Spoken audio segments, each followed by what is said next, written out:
All right, thank you. So my talk is about PeerDAS, which is a technology coming in the next Ethereum upgrades at the end of the year. And it's about scaling blockchains without sacrificing on the decentralization.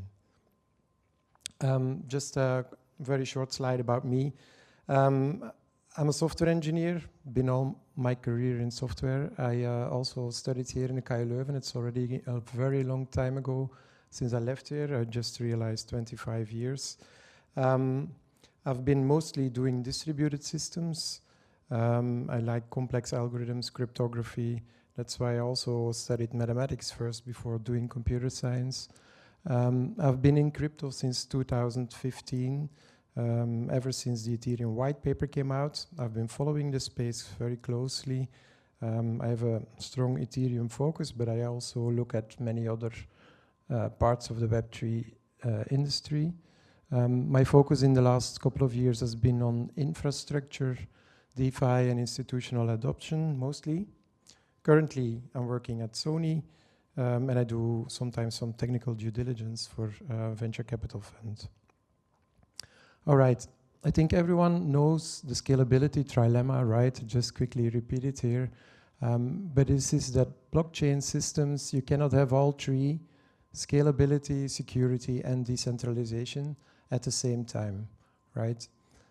At least this was a trilemma until recently, and some argue that it kind of is broken now. But when Ethereum was launched, they chose strongly for the security and decentralization focus and solve scalability later. Other chains choose a different approach and try to solve decentralization later, which arguably is also a noble goal, but maybe a lot harder, right? So because Ethereum is very decentralized, we currently have about 15,000 nodes and about 1 million validators that are attesting the blocks.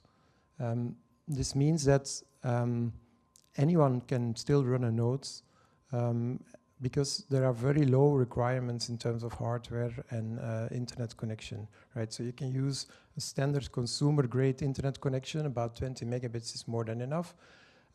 Inexpensive commodity hardware, 300-400 euros devices are fine, and it doesn't consume a lot of power. So running a node you can do for just maybe 20 to 30 euros a year in terms of power. And then Ethereum is trying to scale through a roll-up-centric roadmap. And what does that mean?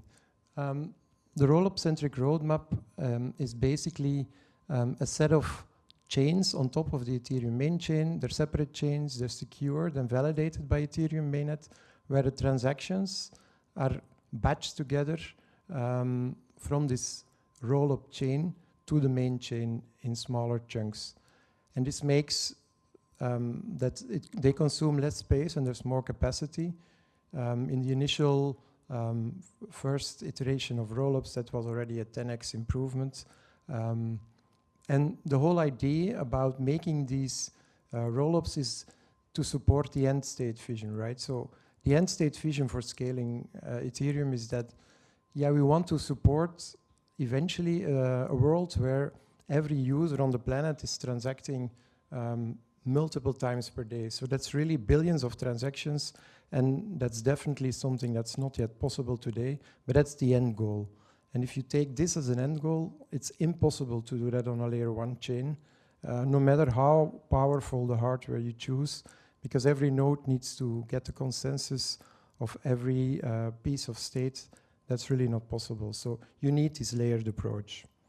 And admittedly, as was said before here today as well, the user experience, because of these roll-ups, is currently suffering because there's a lot of added complexity. People need to switch chains, they need to have tokens on many chains, and so there's a lot of things that are not going so well. But that's not what this talk is about, right? There are efforts underway to solve this. There's chain interop, there are cross-chain wallets, and there's user experience work being done to solve that. This is about how we scale much further than the initial scaling benefits that the roll-up-centric roadmap has given us. So in March last year, Ethereum did an upgrade. It's called the Dencun release. where they introduced blobs. What are blobs? Blobs are a type of data that you can store on Ethereum mainnet that is not to be stored forever for every node, right? If you want to know the balance of a token, say USDC, on your wallet on Ethereum, yeah, it's important that every node knows this, because you cannot validate a transaction if you have no access to the balance. But some other data you don't need to know forever. So these batches of data that the layer 2s or the rollups are submitting to Ethereum, they contain data that is only valid for a very short amount of time, because it's only needed to validate that the state is correct and that there is consensus. And so even in the case of you have optimistic and zero knowledge rollups, but in most cases there is consensus on the state in a couple of minutes, hours, or days. So for this reason, the blob type of transaction of data storage was introduced, and in Ethereum this data is deleted after 18 days. So there is a new type of transaction that was introduced, and it's a transaction that contains a blob. And these are the transactions. They are created by rollups, and they add a blob of data, which is 128 kilobyte, to the transaction. And in the Dencun release, we had 3 possible blobs initially per slot of time. A slot is 12 seconds in Ethereum. Right, so this is a kind of an overview. You have the blocks coming in. The blocks are full of transactions, and they can contain up to maximum 6 blobs in the Dencun release. The blobs are created by L2 batch posters like Arbitrum or Base or whatever other rollup you have. The target by the protocol is currently 3, but you can have short-term spikes of up to 6. But that's not very, there is a pricing algorithm that makes sure that it's never more than average 3, because the prices go up exponentially. So where we are today, there's a lot of rollups that have since March last year migrated to using this blob type of transaction. You see here on the right, bottom right side, what the rollups are, how much they are submitting in terms of blobs. And you see that since October, November last year, we are at this average blob count of 3. So the blobs are full. We are at a capacity, and to scale further, yeah, we need to increase the amount of blobs. But what is the problem with increasing the amount of blobs even further? Well, as you can see here, a target of 3 blobs, but where we are today is for every node operator about 256 kilobits of bandwidth. If we increase that linearly, then also the bandwidth requirements for node operators will increase. And they are already having this 12 to 13 megabits on average just to keep up with the state. And a node operator still also needs to be able to sync a new node. So whenever you come online for the first time, or you had a small downtime, you need to catch up as well. So you need to leave some room. If we were to go, so we will be going to double this amount in the Pectra release next week. So the target blobs go from 3 to 6, and we'll go to 0.5 megabit. But the goal is to go like to 48, so even a lot further. So we want to do another 8x.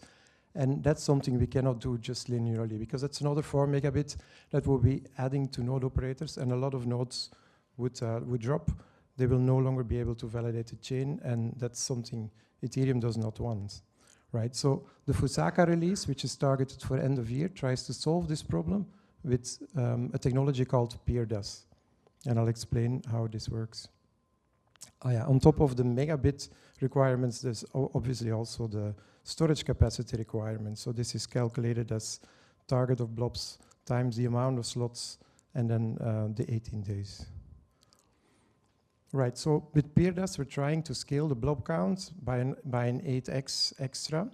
The goal is to preserve this bandwidth and storage requirements that we will have from the Pectra release next week. And then one easy approach that you could think of is like, let's just chart the blobs, right? So we make 8 charts of blobs. So we'll have 48 blobs in PeerDAS. We'll make 8 charts, say a group of nodes will custody 0 to 7, the next one 8 to 15, etc. That would not be a good solution. It would be actually be decreasing the security of Ethereum, because any attacker that would see the groups of nodes could target these nodes specifically with a denial of service attack. And as soon as one set of blobs is missing, the entire block is kind of worthless. No one can recompose the roll-up state, because there are blobs that are missing.